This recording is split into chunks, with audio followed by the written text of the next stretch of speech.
राजस्थान के एक दूर दराज गांव जिसका नाम है कुलधरा बास, वहां जिंदगी से ज्यादा खामोशी रहती है। गांव के किनारे एक हवेली है, पुरानी, टूटी और इतनी चुप कि जैसे सांसें भी वहां चलती ना हो। कहते हैं इस हवेली के अंदर कुछ रोशनी कभी बुझती नहीं, लेकिन वो रोशनी आग नहीं, कुछ और है। इस हवेली में एक आईना है जो कभी किसी रानी के लिए बनवाया गया था, पर अब उसमें सिर्फ अंधेरा बसता है। लोग कहते हैं वो आईना अब सिर्फ रूहों का दर्पण है, एक ऐसी रूह का जो कभी रानी थी। उस हवेली से आज भी आवाजें आती हैं, पर वहां कोई जिंदा नहीं रहता, सिर्फ एक कहानी। राजस्थान के वीरान गांव कुलधरा बास में मीरा का कदम पड़ता है, जहां हर आंख उसे कुछ कहती सी लगती है। गांव की गलियों से गुजरते हुए मीरा को हर कोना जैसे किसी पुरानी कहानी से जुड़ा हुआ महसूस होता है। तभी उसकी नजर पड़ती है एक पुरानी हवेली पर, एक ऐसी जगह जो सालों से किसी के इंतजार में थी। मीरा ने दरवाजा धकेला और हवेली के अंधेरों में पहला कदम रखा। पुरानी चीजों से भरा एक ड्राइंग रूम था, जहां एक तस्वीर उसे घूरती हुई महसूस हुई, बिना चेहरे के। चेहरा मिटाया गया था, लेकिन उस रानी की आंखों से जैसे अब भी कोई जिंदा देख रहा हो। अंधेरों के बीच एक दरवाजा था, बंद, लेकिन उसके नीचे से निकलती रोशनी कुछ और ही कह रही थी। उसने हाथ बढ़ाया और दरवाजा जैसे उसके छूने का इंतजार कर रहा था। जैसे ही मीरा ने दरवाजा खोला, एक अजीब सी नीली रोशनी उसके चेहरे पर छा गई। उसने हाथ बढ़ाया और दरवाजा जैसे उसके छूने का इंतजार कर रहा था। अंदर एक चक्राकार कमरा था, जहां हर दीवार पर कुछ पुरानी भाषा के चिन्ह चमक रहे थे। जैसे ही मीरा अंदर आई, उसका अक्स आईने में देर से हिला, जैसे वो आईना जिंदा हो। अंदर एक चक्राकार कमरा था, जहां हर दीवार पर कुछ पुरानी भाषा के चिन्ह चमक रहे थे। जमीन पर बना वो मंडल मीरा के हाथ के पास आते ही सांस लेने लगा। जैसे ही मीरा आईने के पास पहुंची, उसमें एक औरत का चेहरा उभरने लगा, एक रानी जिसे कब का भूल दिया गया था। उस चेहरे ने मीरा की आंखों में देखा, न गुस्सा था न मुस्कान, सिर्फ एक ठंडा सा सुकून, जैसे कोई इंतजार में हो। जैसे ही मीरा ने हाथ बढ़ाया, रूह ने भी वैसा ही किया। दोनों हाथ आईने के दो तरफ एक जैसे, पर एक जीवित और एक बंद। दो हाथों के बीच आईने पर एक रोशनी सी चमक उठी, जैसे दोनों दुनियाएं मिलने को हों या फिर कोई बंद दरवाजा खुलने को।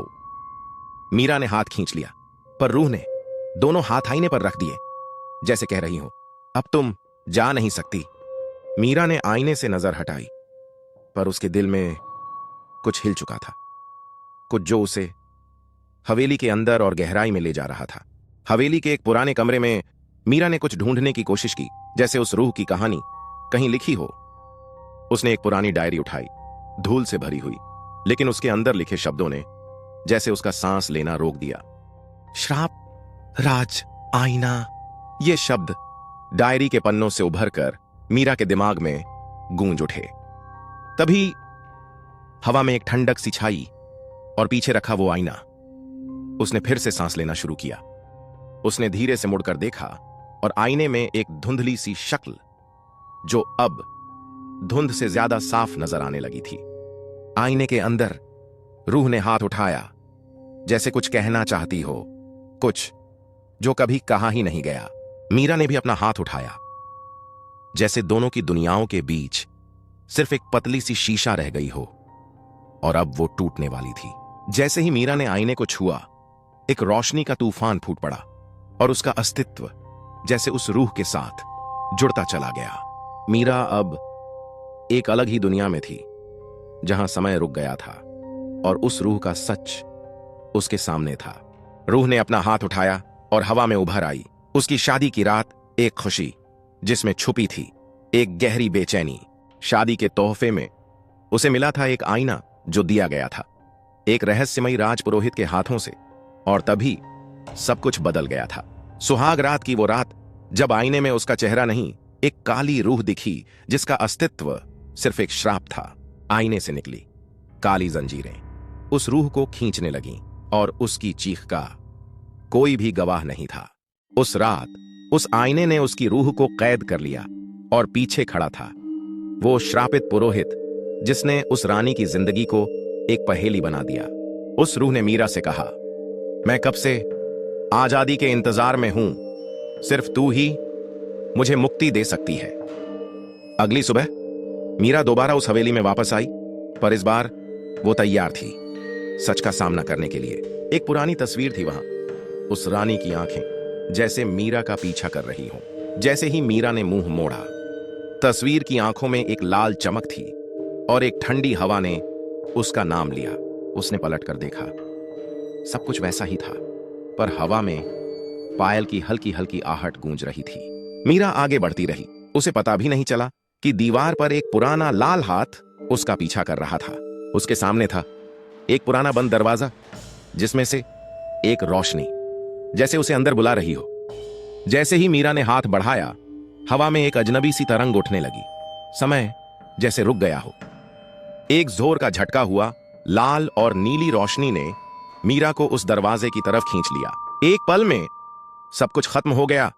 मीरा उस रोशनी में खो गई और हवेली फिर से सन्नाटे से भर गई। मीरा अब किसी और दुनिया में थी, जहां वक्त, रोशनी और सच्चाई सब कुछ अलग था। उसके सामने था वही आईना और उसके अंदर थी वो खुद, लाल आंखों वाली शायद एक रूह, या शायद उसी का कोई हिस्सा।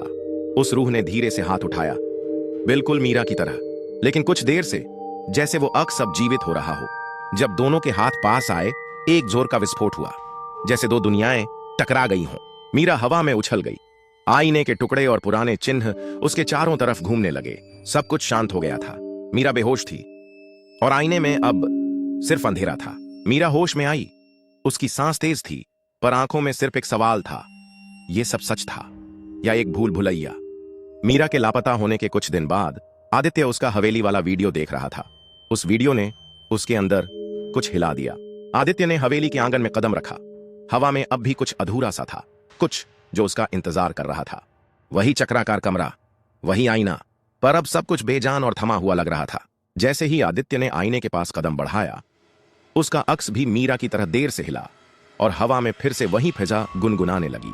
आईने के उस पार मीरा थी, वही मीरा, पर इस बार उसकी आंखों में सिर्फ एक ही बात थी, मदद।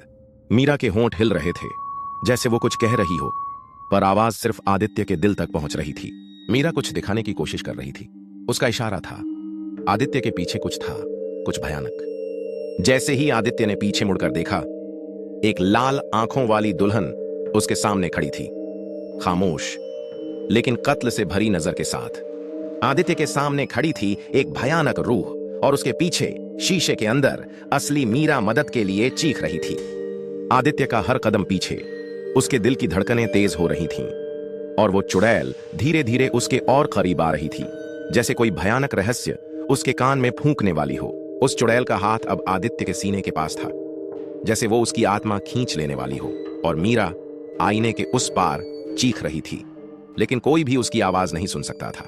मीरा ने आईने के अंदर से हाथ बढ़ाकर मंडल को छू लिया। उसकी आंखों में डर नहीं, सिर्फ हिम्मत थी। हवेली का वातावरण थरथरा गया। आदित्य बेहोश पड़ा था और वो चुड़ैल, वो चिल्ला रही थी जैसे कुछ गलत होने वाला हो। अचानक आईने से एक तेज नीला प्रकाश फूटा। पूरा कमरा रोशनी से जगमगा उठा। मीरा का चेहरा उस रोशनी में देवियों जैसा चमक रहा था। आदित्य हवा में उछल गया और चुड़ैल, वो चिल्लाते हुए धुंध में बदलने लगी। हवेली का वो कमरा अब सन्नाटा बन चुका था। आदित्य बेहोश था और मीरा उस पुरानी डायरी को पकड़े कांप रही थी। डायरी के पन्ने खुद ब खुद पलट रहे थे, जैसे कोई अदृश्य हाथ उन्हें छू रहा हो, और मंडल का प्रकाश दोबारा जग रहा था। मीरा डायरी से कुछ पुराने मंत्रों को पढ़ रही थी और एक नीला प्रकाश उसके शब्दों से निकलकर आदित्य की तरफ बढ़ने लगा। आदित्य ने धीरे से आंखें खोली। मीरा उसके पास झुकी थी, आंसुओं के साथ उसका हाथ पकड़े हुए, और वो भयानक साया गायब हो चुका था। सब कुछ शांत था, लेकिन आईना अब टूटा हुआ था, जैसे उसने कोई राज छुपाया हो, कोई कहानी जो अभी पूरी नहीं हुई थी। उन्होंने पीछे मुड़कर देखा तो आईने में एक पल के लिए वो चेहरा फिर से दिखा और फिर हमेशा के लिए गायब हो गया। कहानी अभी अधूरी है। छोटा सा पॉज, जल्द आ रहा है दूसरा भाग। सब्सक्राइब करें काला रहस्य चैनल को ऐसी और रहस्यमयी कहानियों के लिए।